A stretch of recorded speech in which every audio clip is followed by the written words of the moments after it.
April 1945.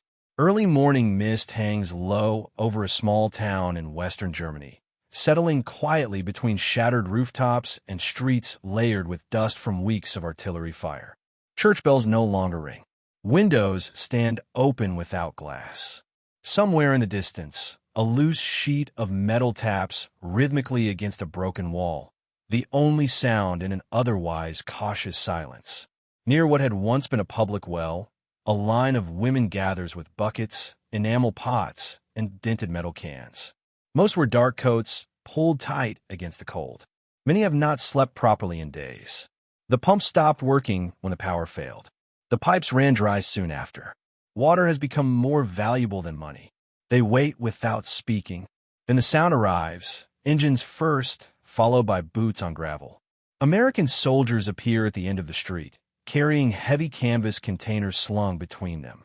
No weapons raised, no shouting orders, just careful steps and visible exhaustion. The women watch closely, uncertain whether this is occupation or something entirely unexpected. Behind this quiet mourning stood months of destruction that had brought Europe to this moment. By the spring of 1945, the war in Europe was no longer a question of who would win. It was a question of how much would remain standing when it ended. 10 months earlier, in June 1944, Allied forces had landed in Normandy. From that moment forward, Germany faced pressure from two relentless directions. In the West, American, British, and Canadian armies pushed across France, through Belgium, and toward the Rhine. In the East, the Soviet Red Army advanced steadily, grinding forward through Poland and into the heart of German territory. The Reich that had once stretched confidently across the continent was collapsing inward. The destruction was not abstract. It was visible in railway lines twisted by bombs, in bridges dropped into rivers, in factories reduced to skeletal frames. Allied air campaigns, particularly from 1943 onward, had systematically targeted transportation networks and industrial centers. By early 1945, Germany's infrastructure was near paralysis. Coal deliveries faltered. Electrical grids failed. Municipal water systems, dependent on power and intact pipelines, ceased functioning in many towns. Civilians bore the consequences immediately. In Western Germany, as American forces crossed the Rhine in March 1945, notably during operations such as the Remagen bridgehead and subsequent advances into the Ruhr, thousands of towns found themselves suddenly cut off from centralized authority. Local Nazi officials often fled before Allied arrival. Civil defense units disbanded. Communication with Berlin became meaningless as the capital itself came under threat. Food supplies dwindled rapidly. Urban centers had already endured years of rationing. By April 1945, official distribution systems barely functioned. In rural areas, farmers guarded remaining livestock cautiously, uncertain which army might requisition it next. Water, however, became an even more immediate crisis. Bombing had damaged pumping stations. Retreating German units sometimes destroyed infrastructure deliberately to slow advancing forces. In other cases, neglect alone allowed systems to fail. Without electricity, water could not be purified or distributed. Wells that had served communities for generations were often contaminated by debris or nearby damage. For civilians who had already survived air raids and displacement, daily survival now depended on finding clean water. The psychological atmosphere was equally fragile. For 12 years, the Nazi regime had cultivated an image of implacable enemies surrounding Germany. Propaganda portrayed Allied soldiers, particularly Americans and Soviets, as ruthless, vengeful, and morally corrupt. Posters, radio broadcasts, and school instruction reinforced the message that defeat would mean humiliation or worse. As Allied troops approached German soil, many civilians feared retaliation for the regime's crimes. In the western zones, rumors spread quickly. Stories of looting or violence, sometimes exaggerated, sometimes isolated, traveled faster than facts. Women, in particular, worried about what occupation might bring. Many German men were dead, prisoners of war, or still at the front. Entire neighborhoods consisted largely of elderly residents, mothers, and children.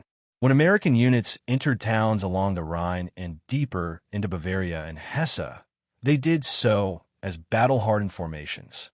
Many had fought through the Hürtgen forest, across the Siegfried Line, and into heavily defended cities. They had seen casualties among friends and fellow soldiers. They had liberated concentration camps in some sectors, confronting atrocities that reshaped their understanding of the enemy regime.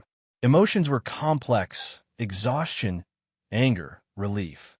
Yet alongside combat divisions moved another kind of preparation. Allied planners had long anticipated the challenge of occupation.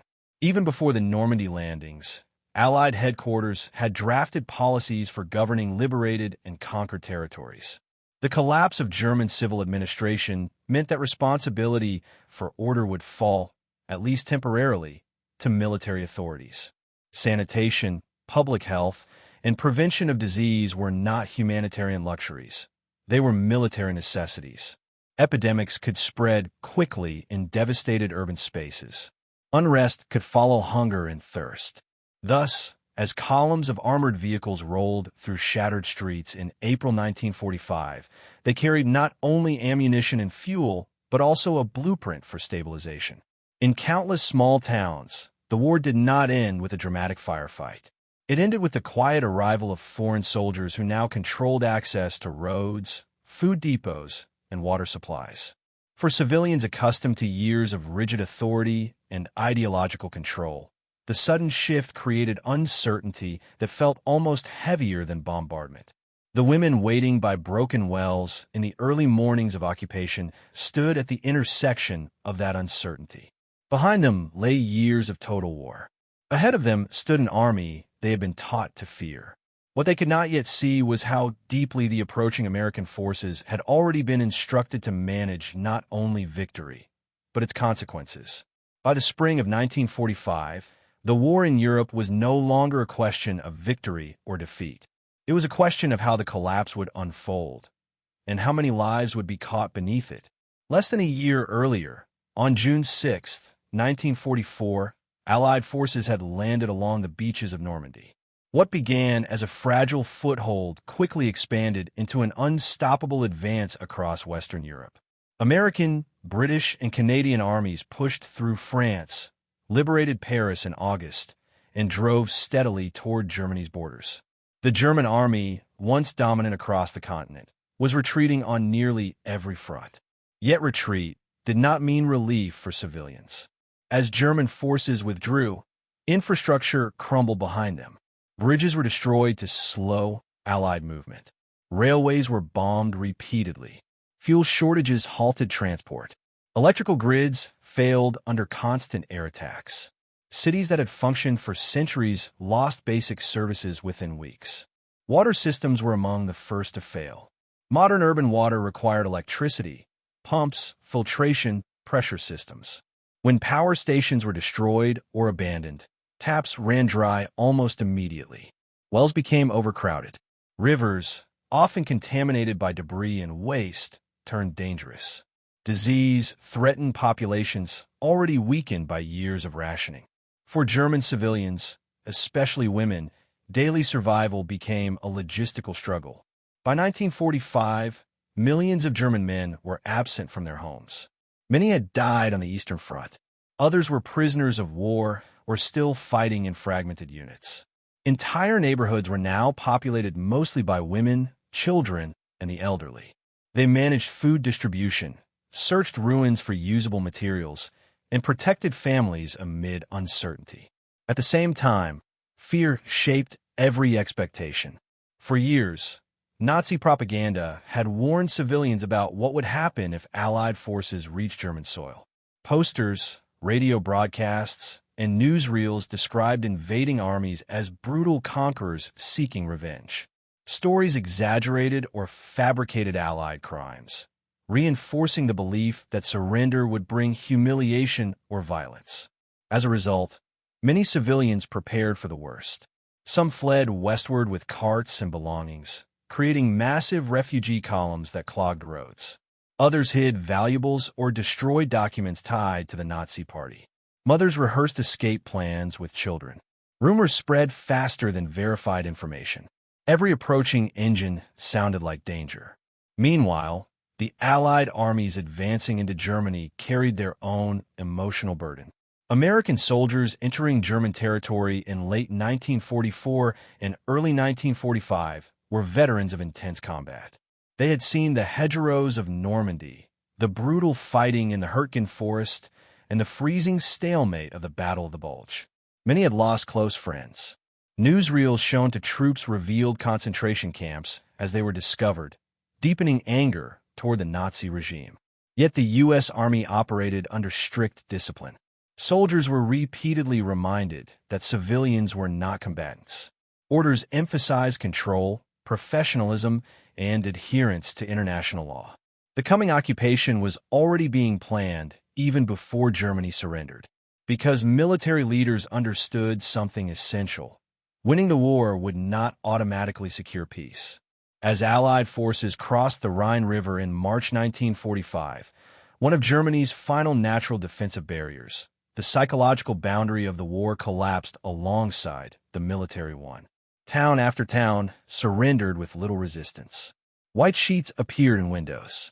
Local officials cautiously approached advancing units to negotiate ceasefires. What American troops encountered surprised many of them. Instead of organized resistance, they often found silence. Streets emptied except for cautious civilians watching from doorways. Children stared at unfamiliar uniforms. Women stepped forward to ask questions in broken English or gestures, seeking food, medical help, or simply reassurance that fighting had ended. But beneath these first encounters lay a deeper crisis.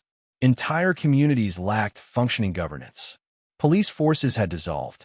Supply chains no longer existed. Food stocks were unevenly distributed, and sanitation systems had nearly collapsed. Without rapid stabilization, disease and unrest could spread faster than any remaining enemy resistance. The war, in many places, had shifted from combat to survival almost overnight. And as American units moved deeper into German towns, commanders realized that victory required more than defeating an army. It required rebuilding order, beginning with the most basic human necessity: water. The policies guiding how American soldiers would respond to this crisis had not been improvised in the field. They had been planned long before the first U.S. troops stepped onto German soil. Long before Allied soldiers crossed into Germany, planners at Supreme Headquarters Allied Expeditionary Force, SHEF, understood that military victory would create an immediate administrative vacuum. Germany was not simply another battlefield to be passed through. It was an industrial nation of millions whose government, infrastructure, and social order were expected to collapse all at once. Preparing for that collapse became a military priority as early as 1943.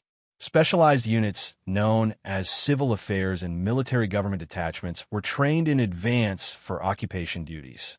Their officers included lawyers, engineers, economists, linguists, and public administrators drawn from civilian professions. Many had never expected to serve near the front lines, yet their mission would become essential the moment combat ended in any region. Their instructions were clear: restore order quickly, prevent humanitarian disaster, and stabilize civilian life without appearing weak or permissive. American leadership faced a delicate balance. Public opinion in Allied nations demanded accountability for Germany's aggression and wartime crimes.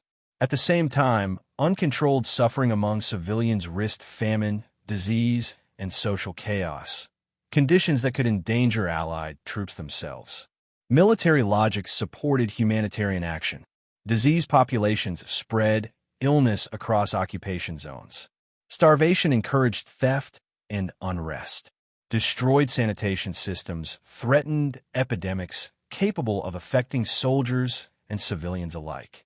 Stabilizing daily life was therefore not only compassionate, but strategic. Water stood at the center of these concerns. Reports compiled during the Allied advance warned that damaged pumping stations and contaminated wells posed immediate risks. Engineers accompanying combat units carried portable purification equipment. Tanker trucks and canvas water containers became standard logistical tools, often deployed alongside ammunition and fuel deliveries. In many towns, the first organized service restored by occupation forces was access to drinkable water. The process was rarely dramatic. After securing an area, American engineers inspected municipal systems. If repairs were impossible, temporary distribution points were established. Soldiers were assigned rotational duties, transporting water, guarding supply lines, or assisting civilians unfamiliar with military procedures. For combat troops accustomed to firefights and artillery barges, these tasks felt strangely quiet. Yet discipline remained strict. Early occupation policies included non-fraternization orders, prohibiting overly friendly interaction between soldiers and German civilians. Commanders feared resentment among Allied populations if occupiers appeared too sympathetic toward former enemies. Soldiers were instructed to remain professional, avoid personal relationships, and enforce regulations firmly. This created a unique atmosphere during initial encounters. American soldiers might carry supplies into towns while maintaining emotional distance. Conversations were brief. Gestures replaced language. Civilians interpreted behavior cautiously, unsure whether kindness indicated temporary strategy or genuine intent. Meanwhile, German civilians experienced their own cultural shock. Many had expected chaos or revenge. Instead, they encountered organized procedures, posted regulations, scheduled distributions, medical inspections, and structured patrols. American units emphasized predictability. Curfews were announced clearly. Food distribution followed timetables. Engineers marked safe water sources with signs understandable even without shared language. The contrast with the final months of Nazi administration was striking. As central authority collapsed, civilians had grown used to sudden orders and disappearing officials. The arrival of a system, even one imposed by foreign soldiers, introduced an unfamiliar form of stability. Still, suspicion lingered on both sides. American troops remained alert to potential resistance. Isolated Nazi loyalists sometimes attempted sabotage or sniper attacks in early occupation phases. Civilians worried that cooperation might later be punished or misunderstood. Every interaction carried layers of uncertainty shaped by years of propaganda and fear. Gradually, routine replaced tension. Morning patrols became predictable sights. Engineers repaired roads. Medical officers vaccinated children against disease outbreaks. And in towns where water systems could not yet be restored, soldiers performed one of the simplest yet most symbolic duties of the occupation, delivering water directly to civilians. These moments were rarely recorded in headlines or official communiques. War histories focused on battles won and territories captured. Yet for civilians emerging from total war, the daily arrival of water meant survival, hygiene, and the first fragile return of normal life. For the soldiers assigned to these duties, the experience also marked a transition. The enemy they had fought across Europe now appeared not as an army, but as exhausted families standing in silent lines with empty containers. The occupation had begun to transform perceptions on both sides, not through speeches or negotiations, but through repeated, practical acts carried out day after day. And it was within these ordinary routines that deeper human and strategic dynamics began to reveal themselves. The human angle, civilian survival. By 1945, German civilian life had been reshaped almost entirely by absence. Men between the ages of 18 and 50 were largely gone, killed, captured, or still fighting in units retreating eastward. Women now managed households alone, often caring not only for children, but also elderly relatives and displaced refugees who had fled advancing fronts. Cities absorbed waves of evacuees from bombed regions, stretching already fragile resources beyond capacity. Daily routines revolved around survival tasks, finding food, repairing damaged shelters, and securing clean water. Water shortages affected every aspect of life. Without reliable supply, cooking became difficult, sanitation deteriorated, and illness spread quickly. Mothers rationed every cup carefully, drinking last after children and elderly family members. Washing clothes or bathing became rare luxuries. Even small quantities carried emotional significance because they represented stability in a world that had lost predictability. When American soldiers appeared carrying water containers, civilians interpreted the act through layers of fear and disbelief. These were the same soldiers they had been warned would punish them. Yet instead of violence, the soldiers performed labor that resembled communal assistance. Many women initially approached cautiously, maintaining distance. Some avoided eye contact, unsure whether interaction might invite trouble. Others watched silently from windows before daring to join the line. The emotional reaction described later in memories, surprise, relief, even confusion, emerged gradually, shaped by repetition rather than a single dramatic moment. Trust in occupied Germany did not arrive instantly. It accumulated morning by morning. The soldier's perspective, from combat to occupation. For American soldiers, the shift was equally profound. Most infantrymen entering Germany in 1945 had experienced continuous combat for months. They were accustomed to advancing under fire, clearing buildings cautiously, and expecting danger behind every corner. The transition from battlefield aggression to controlled occupation required psychological adjustment. Orders emphasized restraint. Civilians were to be treated firmly, but fairly. Looting and unnecessary force were punishable offenses. Soldiers learned quickly that their behavior represented the authority of the United States Army itself. Water distribution duties often fell to units temporarily withdrawn from frontline combat or assigned stabilization roles after securing an area. Carrying heavy containers through ruined streets differed sharply from earlier combat missions. Yet many soldiers recognized the practical importance of the work. Personal writings from American servicemen during occupation periods frequently describe mixed emotions. Some expressed resentment, remembering fallen comrades, and questioning why assistance should be given to former enemies. Others described relief at performing tasks that preserved life rather than destroying it. Delivering water allowed soldiers to witness immediate positive outcomes. Children smiling, elderly civilians expressing gratitude through gestures or simple words. Language barriers limited conversation, but small interactions carried meaning. A nod, a shared cigarette, or a child attempting English phrases created moments that softened the rigid division between occupier and occupied. The war had not yet fully ended, but its character was already changing. The logistical angle, water as strategy. Behind each morning delivery stood a carefully organized logistical system. Military planners understood that water shortages could destabilize entire regions. Without sanitation, disease outbreaks, such as dysentery or typhoid, could spread rapidly among dense civilian populations. Such outbreaks would inevitably affect occupying troops as well, threatening operational readiness. Engineering units therefore assessed infrastructure immediately after securing towns. They inspected pipelines, tested wells, and evaluated contamination risks. Where systems failed, temporary solutions were implemented. Tanker trucks, portable purification units, and canvas water bags transported by vehicles or carried manually when roads were blocked. These operations required coordination across multiple branches: engineers, medical officers, transportation units, and military government officials. Water distribution schedules were established to prevent overcrowding and maintain order. Guards ensured fairness and prevented panic-driven shortages. The effort reflected a broader Allied realization. Stability was a form of security. Providing water reduced desperation.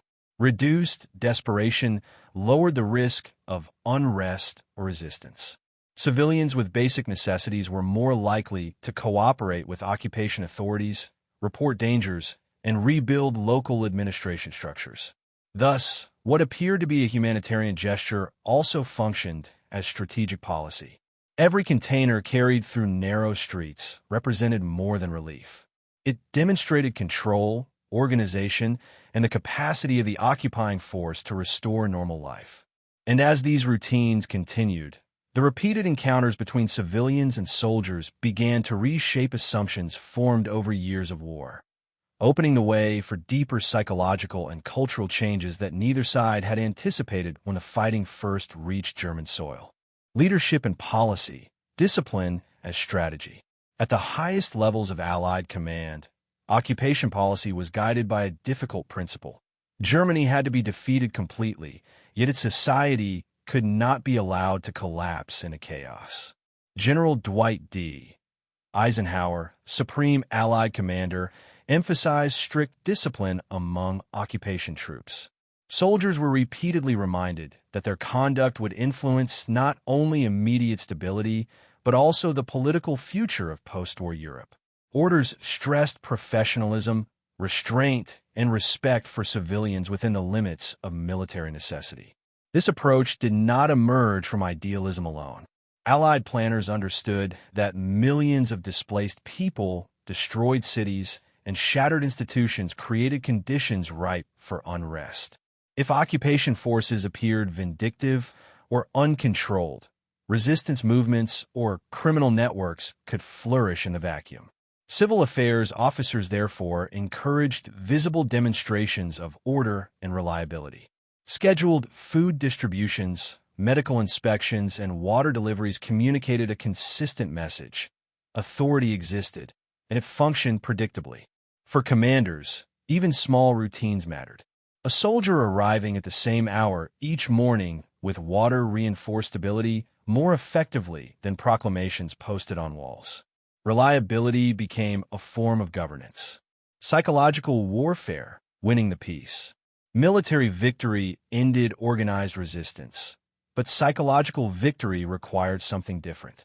During the war, Allied propaganda had targeted German morale by emphasizing inevitable defeat. After occupation began, messaging shifted subtly. The goal was no longer to break resistance, but to encourage acceptance of a new reality, one in which cooperation offered safety and recovery. Providing essential services played a role in this transformation. When civilians witnessed disciplined soldiers distributing water rather than seizing resources, it contradicted years of propaganda portraying Allied forces as brutal invaders. The contrast weakened lingering loyalty to Nazi narratives. Each peaceful interaction became a quiet argument against the ideology that had sustained the war. Historians later noted that occupation policies sought to demonstrate democratic values through action rather than rhetoric. Fair distribution, absence of arbitrary punishment, and visible concern for civilian welfare signaled a different model of authority from the authoritarian system Germans had lived under. Water deliveries, though modest, contributed to this psychological shift. They showed power exercised with restraint, a form of influence more persuasive than coercion. Cultural shock, two worlds meeting. For many German civilians, encounters with American soldiers produced unexpected cultural confusion. Nazi propaganda had depicted Americans as either dangerously ruthless or culturally inferior. Reality proved more complicated. Soldiers arrived carrying unfamiliar equipment, chewing gum, listening to portable radios, and speaking casually even within strict military hierarchy. Their behavior often appeared informal compared to German military tradition. Women waiting for water observed soldiers joking quietly with one another, sharing cigarettes, or helping elderly civilians lift heavy containers. Such actions conflicted with expectations shaped by years of controlled messaging. The shock worked both ways. American soldiers entered towns that bore visible scars of total war. Bombed homes, hungry children, exhausted families. Many encountered civilians who appeared far removed from the ideological enemy they had imagined during combat. Letters written home frequently described surprise at how ordinary German towns seemed once fighting stopped. Yet interaction remained cautious. Non-fraternization policies limited personal relationships, reinforcing emotional distance even as practical cooperation increased. Communication relied heavily on gestures, facial expressions, and tone rather than shared language. Over time, repetition softened suspicion. Children approached first, curiosity overcoming fear. Women asked simple questions through translators or improvised words. Soldiers learned local routines and adjusted schedules to community needs. Small acts, helping repair a pump, carrying an extra container for an elderly resident, accumulated into shared familiarity. These moments did not erase the realities of war or its consequences. Germany remained occupied territory under strict regulation. But daily contact introduced complexity into perceptions formed during years of conflict. Gradually, the presence of armed foreign soldiers began to represent not only defeat, but also the possibility of stability. And as routine replaced uncertainty, one particular sequence of mornings would come to symbolize a turning point, when repeated acts of assistance transformed cautious observation into genuine recognition that something fundamental had changed. It began without ceremony. The fighting had moved eastward. Artillery no longer echoed through the town. Smoke still lingered in collapsed buildings, but organized resistance had ended. American units secured crossroads, established checkpoints, and posted notices in both English and German. Curfew hours were announced. Weapons were collected. Order, cautious and provisional, settled over the streets. Then came the problem of water. The town's pumping station had been damaged during an air raid months earlier. Temporary repairs had failed when power lines were severed during the final German retreat. Wells were unreliable, some contaminated by debris from nearby explosions. Medical officers warned that without immediate intervention, outbreaks of dysentery or typhoid were possible within weeks. Engineers assessed the damage and made a decision. Until the system could be restored, water would be brought in daily from a nearby, intact source several kilometers away. Before sunrise, American soldiers loaded canvas water containers onto trucks. Each container was heavy, awkward to lift, and prone to leaking if mishandled. 2 men were required to carry one safely through uneven streets. The assignment was practical, not symbolic. It appeared in duty rosters alongside patrol shifts and guard rotations. The first morning delivery was tense. As soldiers entered the town square carrying water between them, civilians observed from doorways and shattered windows. No one rushed forward. No one shouted. The silence held layers of uncertainty. German women stood with metal buckets in their hands, but waited for instructions. An American sergeant, accompanied by a civil affairs officer who spoke limited German, gestured toward a cleared area near the former well. A makeshift distribution point was established. Containers were placed carefully on the ground. Soldiers formed a loose perimeter, not aggressively, but to maintain order. The first woman stepped forward slowly. She held a dented enamel pot. Her movements were cautious, almost rehearsed.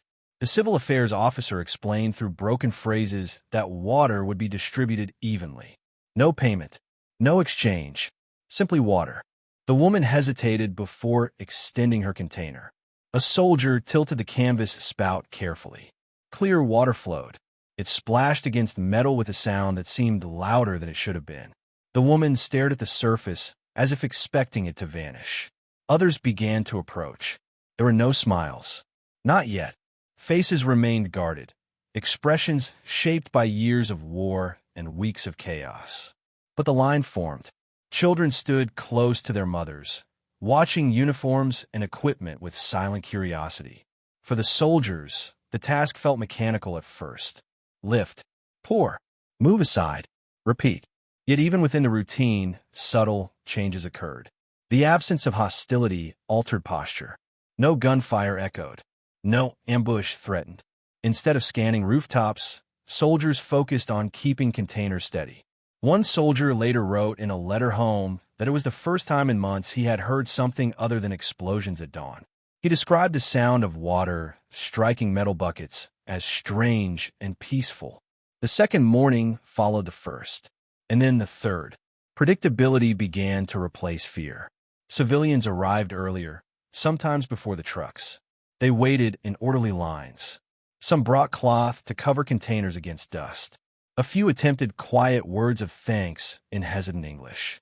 Soldiers responded with nods, maintaining professional distance, but no longer avoiding eye contact. The transformation was subtle, yet undeniable.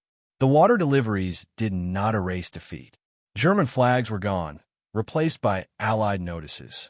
Occupation rules remained strict. Curfews were enforced.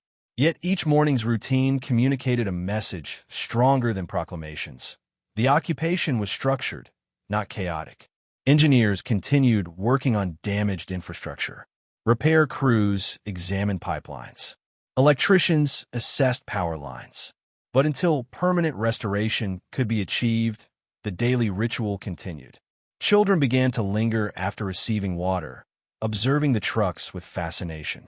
One boy touched the tire of a military vehicle as if verifying its reality. A soldier handed him a piece of chewing gum, a small gesture that would later appear in countless memoirs describing occupation encounters. The women who had once stood at a distance now approached with steadier movements. Some carried 2 containers instead of 1, trusting that distribution would remain fair. The act of walking home with full buckets became less hurried. Routine altered perception. The same soldiers who had been viewed as potential threats were now associated with survival. Not friendship, not yet forgiveness, but reliability. And reliability, after years of ideological promises and collapsing systems, felt revolutionary. Within weeks, word spread to neighboring villages that American units maintained orderly distributions and enforced discipline among their own ranks. Fear did not disappear overnight, but its intensity softened. The war had taught civilians to expect cruelty from those in power. Instead, they witnessed controlled strength. The decisive shift did not occur in a single dramatic exchange. It unfolded through repetition, morning after morning, container after container, until disbelief gave way to acknowledgement. Yet this quiet turning point carried consequences far beyond the town square. The practice of providing water would influence not only daily survival, but the broader trajectory of occupation itself. As days passed, the delivery of water became more than a survival mechanism. It evolved into a symbol, one that reshaped interactions, expectations, and even the broader social order of the town. By the second week, routines were firmly established. Soldiers arrived at the same hour, carrying full containers along the same streets. Civilians gathered in predictable lines, buckets and pots in hand, their movements coordinated without spoken instruction. The repetition created a sense of reliability previously absent. After years of instability, predictability itself became a form of reassurance. The psychological impact was profound. Women, who had initially kept distance, began to approach with steadier steps. Their faces, once etched with apprehension, reflected a tentative trust. Mothers observed their children venturing closer to soldiers, touching equipment or waving shyly. Soldiers, in turn, noticed these interactions and adjusted their behavior subtly, kneeling to let children look inside water containers, acknowledging questions with nods, allowing brief exchanges of words through interpreters. Every gesture reinforced the perception that occupation could be orderly, even humane. Medical officers and engineers also contributed to this transformation. Some established simple hygiene protocols at distribution points, a separate station for cleaning containers, a line system to prevent crowding, and clear signage explaining procedures. The presence of structure and fairness reduced anxiety and discouraged panic. Civilians began to anticipate these routines as part of their day, integrating them into household schedules for the first time since the collapse of German municipal services. Observers at higher levels of command noted the effects. Reports from civil affairs officers recorded fewer complaints, less interference, and declining incidents of theft or unrest. One memorandum from early May 1945 remarked, "The predictable distribution of water has had a stabilizing effect upon the civilian population. Lines are orderly. Suspicion is gradually replaced with acceptance. The presence of disciplined troops performing essential services fosters compliance and reduces the likelihood of disorder." The occupation's influence extended beyond immediate survival. Soldiers carried water to schools reopened under provisional authority, allowing children to wash and prepare simple meals. Clinics received the clean water necessary to begin basic treatment and vaccination programs. Public spaces, once abandoned, were gradually reclaimed as venues for communal life. The simple act of providing water contributed to the early stages of civic normalization. The transformation also revealed the human dimension of reconciliation. Civilians began leaving small gifts, baskets of bread, eggs, or preserves, near soldiers' posts. While gestures were cautious and modest, they reflected recognition that American troops, though armed and occupying, were not hostile. For the soldiers, these tokens offered a moment of reflection, bridging the gap between combatant and civilian, former enemy and protector. The daily routine established a rhythm that gradually diminished cultural barriers.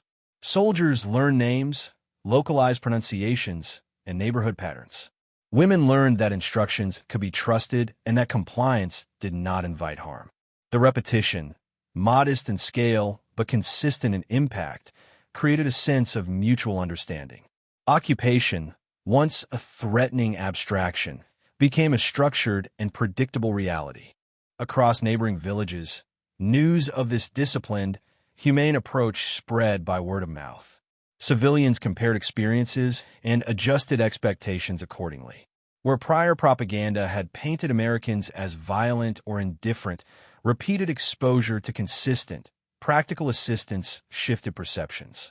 Disbelief evolved into cautious acceptance. Shock became tempered by gratitude. This change, though gradual, marked the turning point of the local post-war experience.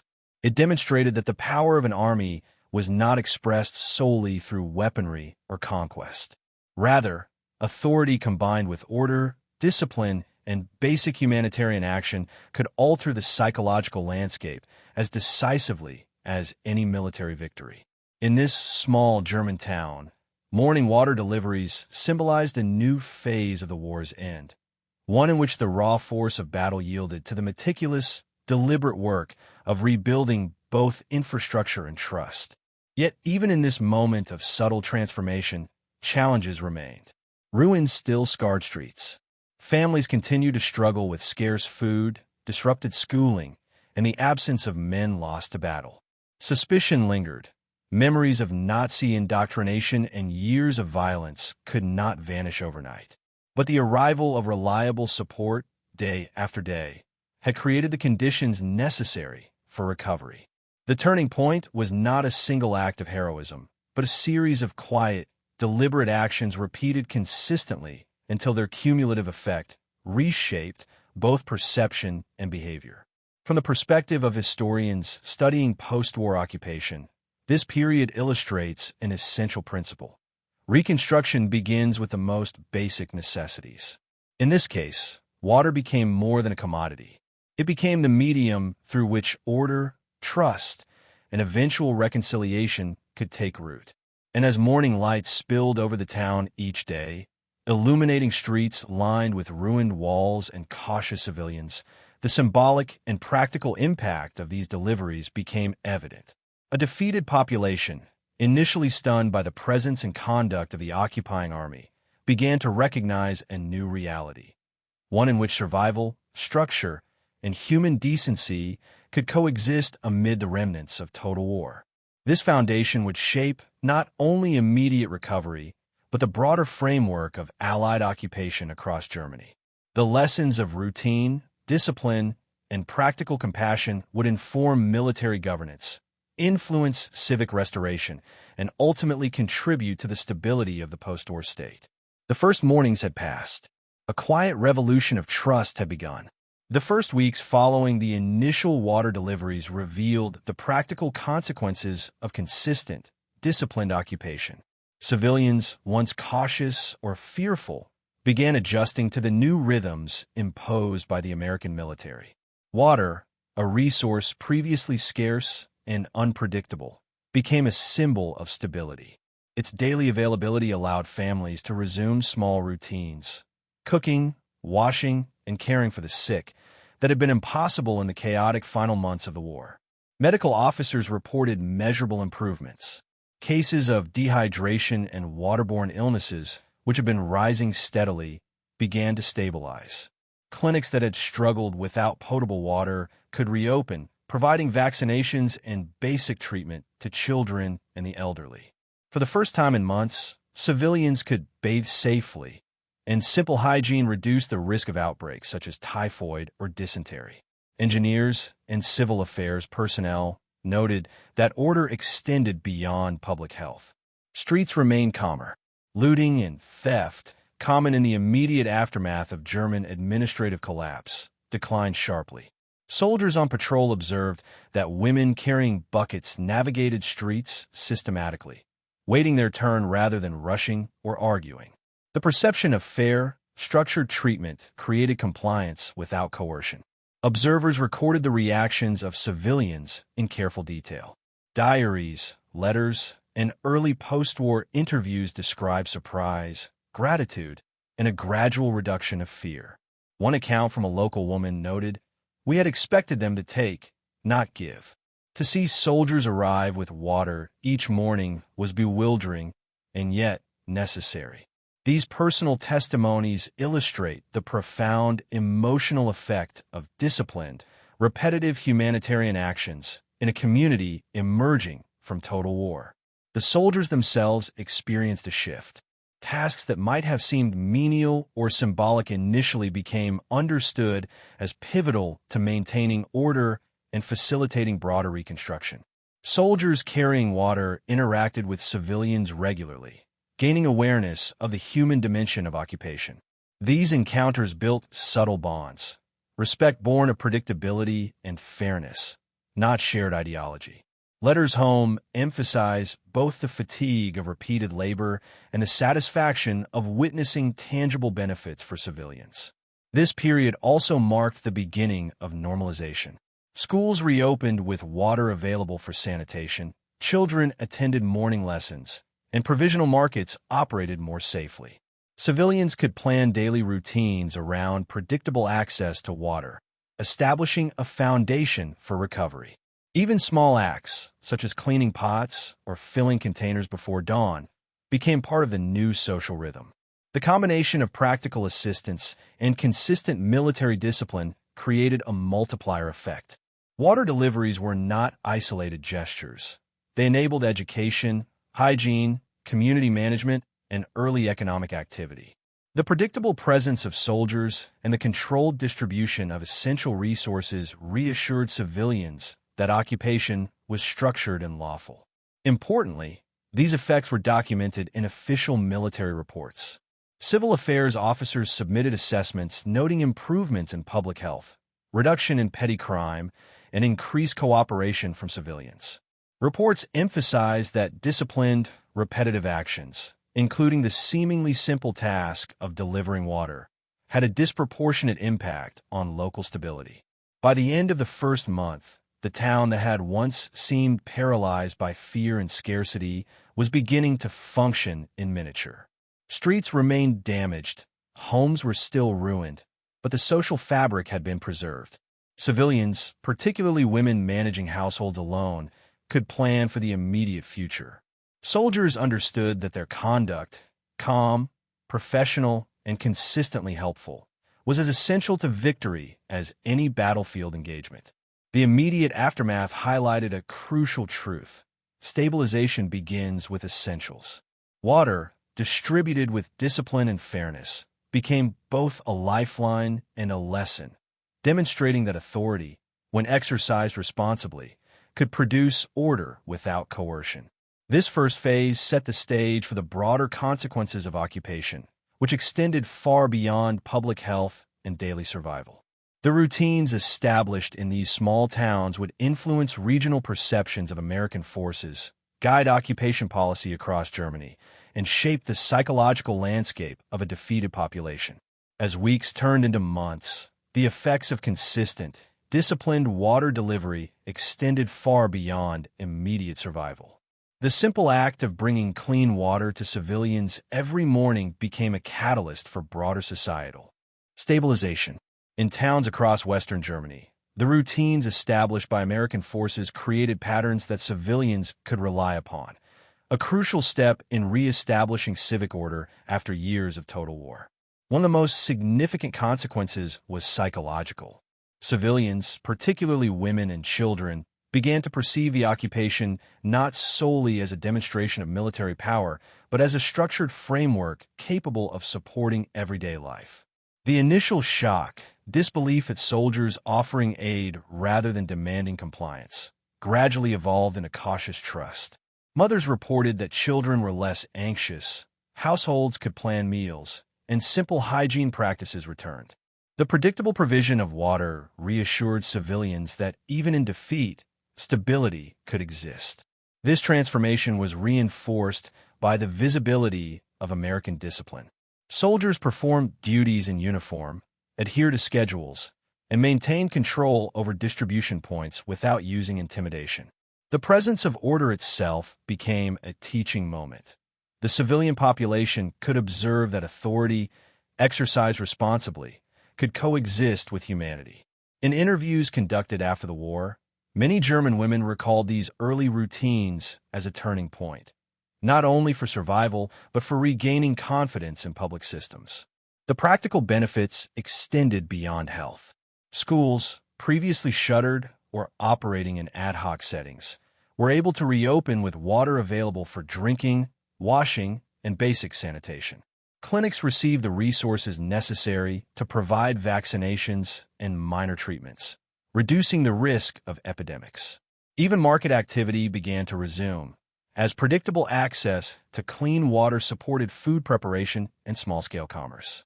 Civilians could manage daily life with a degree of predictability, reducing anxiety and disorder. From a military perspective, these outcomes validated occupation policies. The early emphasis on civil affairs, disciplined distribution of resources, and structured humanitarian action demonstrated that stability could be achieved without extensive force. Commanders reported lower incidents of unrest, reduced theft, and increased civilian cooperation in municipal repair projects. Soldiers' experiences reinforced the importance of combining logistical efficiency with human sensitivity. Simple acts, walking carefully through town with a heavy water container, carried consequences far greater than their apparent significance. The ripple effects also influenced broader regional policy. Neighboring villages learned of the American approach through observation and word of mouth. Reports circulated that soldiers maintained fairness, respected property, and distributed essential resources reliably.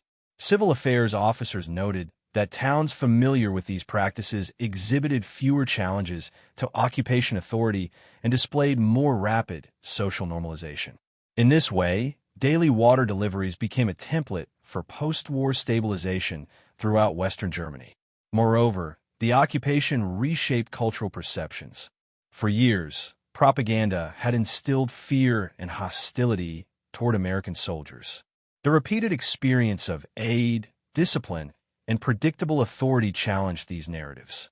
Civilians began to distinguish between enemy combatants of the battlefield and the structured occupation forces.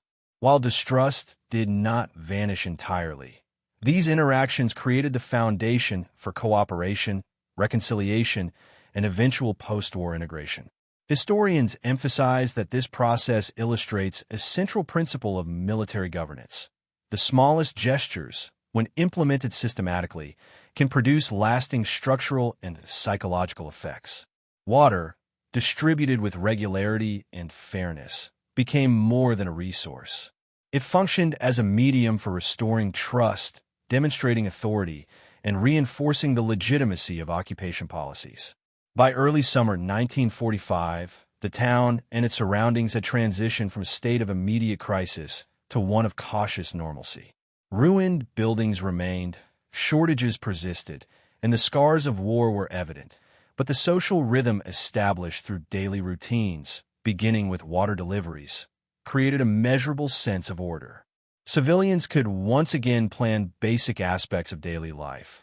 Soldiers were able to focus on reconstruction tasks, and local governance, even if provisional, began to take root. The aftermath of these first months demonstrated a profound truth about the final phase of war. Victory on the battlefield did not automatically translate into peace in daily life. Stability required deliberate, structured actions, attentive to both physical needs and psychological realities. The morning water deliveries, repeated without exception, exemplified the intersection of humanitarian concern and military strategy. They were small gestures with disproportionate impact, shaping not only survival but the very perception of authority in a defeated nation. This foundation set the stage for the reflective consequences of occupation, how civilians, soldiers, and policymakers understood the moral, cultural, and human dimensions of war in the months and years that followed. The war in Europe had ended, but the true work of victory began in these small, unassuming moments. In a town scarred by years of bombardment and fear, the daily act of delivering water became a symbol of more than survival. It demonstrated that discipline, structure, and compassion could coexist even amid the aftermath of total war. For the German women who first stood at the edges of the town square, hesitant and wary, the sight of soldiers carrying water was transformative. They had been taught to expect cruelty, retribution, or chaos. Instead, they witnessed routine, reliability, and the quiet exercise of authority in service of life rather than destruction. Their shock, described in memoirs and interviews, was not merely disbelief at generosity. It was the realization that even in defeat, human decency could persist. For American soldiers, the act underscored a critical lesson. Warfare extends beyond combat. The true measure of military success is not only in territory captured or enemies defeated, but in the capacity to stabilize, rebuild, and preserve human life. Carrying water through the streets was a minor task in operational terms, yet it shaped the social and psychological landscape in profound ways. Soldiers learned that patience, consistency, and respect could achieve more enduring results than force alone. Strategically, these routines established a model for occupation across Germany and beyond. Discipline combined with practical humanitarian action created trust and facilitated civic restoration. The predictable delivery of essentials demonstrated that power exercised responsibly could reshape perceptions of authority and accelerate recovery. Ultimately, the story of morning water deliveries illustrates a universal truth.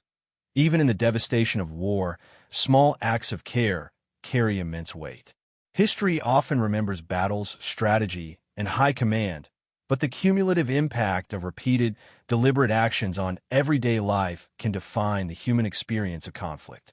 In this quiet intersection of necessity and compassion, the war's end became more than a military conclusion. It became a foundation for survival, dignity, and the fragile beginnings of peace. The water flowed. Lives continued. Trust, once shattered, began to return.